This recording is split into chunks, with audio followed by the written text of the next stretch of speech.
សង្គ្រាមទៅចាប់ផ្ដើមថ្ងៃទី6ហ្នឹងថ្ងៃនេះអញ្ចឹងអត្តពលនៃសង្គ្រាមហ្នឹងវាជះបឋមទៅលើតម្លៃប្រេងសិនតម្លៃដឹកជញ្ជូនវាអាចនឹងការប្រែប្រួលប៉ុន្តែកិច្ចសន្យាដឹកជញ្ជូនទាំងអស់ត្រូវបានធ្វើតាំងពីដើមឆ្នាំហ៎សម្រាប់ប្រេងមីនីមួយចឹងហើយតម្លៃដឹកជញ្ជូនវាមិនអាចកើនខុសពីកិច្ចសន្យាទេកិច្ចសន្យាក្នុងកិច្ចដែលជាសាស្ត្រត្រូវតែនិយាយវាទៅវិញទៅមកដែរករណីដែលមាន force majeure នោះចឹងហើយយើងចាំមើលប្រតិកម្មពីសមាគមដឹកជញ្ជូនព្រោះយើងមានសមាគមដឹកជញ្ជូនមួយណាអង្គការចាន់នីហ្នឹងទី2ផ្លូវដឹកជញ្ជូនរបស់យើងគឺអត់មានទៅក្បែរនោះទេវាប៉ះពាល់គឺជាអត្តពលតែពីតម្លៃប្រេងនិងការធានារ៉ាប់រងទៅប៉ុណ្ណឹងផ្លូវដឹកជញ្ជូនយើងផ្លូវដែលប៉ះពាល់គឺដឹកជញ្ជូនប្រេងនៅច្រក Hormuz នោះទេហើយចំណែកការដឹកជញ្ជូនសម្ភារបំពាក់ស្បែកជើងអ្វីៗដែលយើងនាំទៅទីផ្សារអាមេរិកអីហ្នឹងគឺតម្លៃគេបានចុះហត្ថលេខាតាំងពីដើមទីហើយទី2ផ្លូវដឹកជញ្ជូនហ្នឹងដូចជាអត់មានទៅនឹងទេយើងទៅកំពង់ផែនៅសិង្ហបុរីហើយនិវិធធំនោះគេទៅតាមផ្លូវរបស់គេទៅហើយរកនាំចូលទៅជាដើមគឺមកតាមចិនទេអញ្ចឹងបងជួយព័ត៌មានបានប៉ុណ្ណឹងហើយបងចង់ច្បាស់ព្រោះរងចាំមើលបន្តិចទៀតពីព្រោះឥឡូវសង្គ្រាមទៅ6ថ្ងៃទេ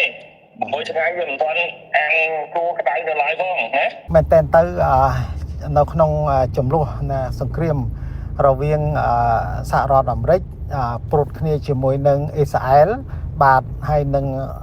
សង្គ្រាមនេះជាមួយនឹងអ៊ីរ៉ង់បាទចឹងហើយឥឡូវនេះមិនត្រឹមតែអ៊ីរ៉ង់ទេសង្គ្រាមគិតថាវាអាចរីករាលដាលទៅក្នុងស្ទើរតែតំបន់មជ្ឈិមបូព៌ាទាំងមូលទៅហើយណាបាទចឹងហើយកន្លែងនេះចំពោះវិស័យដឹកជញ្ជូននិង logistics ហ្នឹងគឺយើងប៉ះពាល់ក្នុងមធ្យោបាយ2អូនបាទក្នុងមធ្យោបាយនៃការដឹកជញ្ជូនតាមផ្លូវទឹកហើយនិងតាមផ្លូវអាកាសផងដែរបាទមែនតើទៅ3ថ្ងៃកន្លងមកហើយដែលក្រុមហ៊ុនកប៉ាល់ធំដែលដឹកជញ្ជូនឆ្លងកាត់ពីអាស៊ីយើងរួមទាំងកម្ពុជាផងដែរទៅតំបន់មជ្ឈិមបូព៌ានោះបានប្រកាសគិតថ្លៃបន្ថែមទៅឆាយបន្ថែមទៅលើគេហៅថា emergency conflict surcharge ហ្នឹងបានធ្វើការឆាយទៅលើតម្លៃ container ដែលយើងដឹកជញ្ជូនឆ្លងកាត់ហ្នឹងគឺក្នុងនោះបានក្រុមហ៊ុនកប៉ាល់បានបញ្ជាក់ថាក្នុងកុងតឺន័រចំណុះ20 feet ណាបាទគឺឆាយបន្ថែមក្នុងទង$2,000សហរដ្ឋអាមេរិកទៅលើកុងតឺន័រទំហំ20 feet ហើយ$3,000បានឆាយបន្ថែមទៅលើកុងតឺន័រទំហំ40 feet ហើយ$4,000ឆាយទៅលើកុងតឺន័រយើងហៅថា reefer container គឺជា container ត្រជាក់ដែលសម្រាប់ដឹកនៅទំនិញត្រូវការសីតុណ្ហភាពត្រជាក់ហ្នឹងណាបាទហើយអាហ្នឹងគឺតម្លៃទាំងអស់នេះយើងហៅថា emergency conflict surcharge ហ្នឹងគឺឆាយបន្ថែមទៅលើថ្លៃដឹកណាទៅលើថ្លៃ container បច្ចុប្បន្នបាទអញ្ចឹងហើយយើងឃើញថានឹងមានផលប៉ះពាល់ហើយទី1ទី2សម្រាប់ការដឹកជញ្ជូនតាមផ្លូវអាកាសក្រុមហ៊ុន airline ធំមួយចំនួនហ្នឹងគឺបានប្រកាសឲ្យតាំងពីថ្ងៃទី2នៃសង្គ្រាមនឹងមកនោះណាបាទគឺថាក្រុមហ៊ុនធំ airline ធំមួយចំនួនហ្នឹងគឺគាត់បានផ្អាកការទទួលទំនិញក៏ដូចជាអ្នកដំណើរហើយនឹង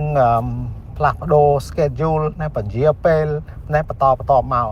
ហើយអញ្ចឹងហើយវាមានផលប៉ះពាល់ដល់ការដឹកជញ្ជូនរបស់យើងហើយណាបាទ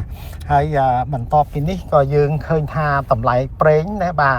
ដោយហេតុថាតំបន់មជ្ឈិមបូព៌ានេះបញ្ចេញនៅដែលយើងហៅថា crude oil បាទ oil បាទហ្នឹងហើយមកទូទាំងពិភពលោកហ្នឹងសឹងថា25ទៅ30% ហើយដូច្នេះនឹងមានផលប៉ះពាល់ដល់អាស៊ីយើងផងដែរហើយណារួមទាំងកម្ពុជាផងដែរអញ្ចឹងហើយឥឡូវនេះថ្មីបាត់ថាសកម្មភាពក្នុងពេលប៉ុន្តែ tâm tầng ngày ti của môi tìm lên chẳng hay đôi chia cả thay đặc chỉnh chun khăn ông sọc dương đôi chia mình toàn miền ca lăng thay thế còn là thay krom hơn mùi muối cứ tiêm bạch trà ná cô là thua dạng nà dương rong chăm mớ bà tầm lại bỏ xăng bà dương nước về làng đò cầm rạch này chẳng bà hơi dương có tam mà to tổ tiên đây mà đò đi dương tâm tại mà môi sập đá thế chẳng mình toàn miền ấy than cả lăng phimตอนฮอนเต้กรันถาท่านเอาขนมกาเตรียมตกเฉียมมนให้นังกาประมาณเมื่อสุดท้ายมกเทียดบอกสันเชียสังเกตนี่เราแต่บันต้อให้ตำลายเปร่งเหาะลังคลังปีอันตรายเชียดนะปีประเทศกราวมาประเทศยังนุยังนังเบียงกาเกิดกูบันต่อเตียนบ่ากรันปราบทำน้องมองนี่ตำลายตะกินจูในไอ้โดยเชื่อมันตอนบานลางตีจังนะบ่าตำลายตำเนมเซมโดยจุกก็โดยเชื่อมตอนลางแต่ตำเคยอันแต่เนี้ยโดยจะลางมารอยเรียลไอ้ขนมมวยลิดไอ้ปันนังเตนะบ่าchẳng chọn dây bị phao bạc bó bỏ dây bị phao bạc bó mà nó mong đi sầm ráp tầm nên dương nòm trên nòm cho tàu mà châm bò pia ní đôi chia mình chia miền trànประมาณ tê ba pro ấy cả thôเป็นกิจกรรมมาdương tơ đồng bò mà châm bò pia đôi chia nó tách tôi là lời nè còn lòng máu dương khơi tháp ประมาณ chia ba chỉ mũi phe rồi để cả nòm trên là bỏ dương phần năng tê bà hay đại lái cả nòm trên là bỏ dương từ sao ròm rây từรบไอ้นั่งแต่เมียนต่างพมชรานะโดยเชื่อมันตอนเมียนพอปะปอไอเตมาดอลมองนี่เป็นนี้ฮะบ่าจังให้ยืนหนึ่ง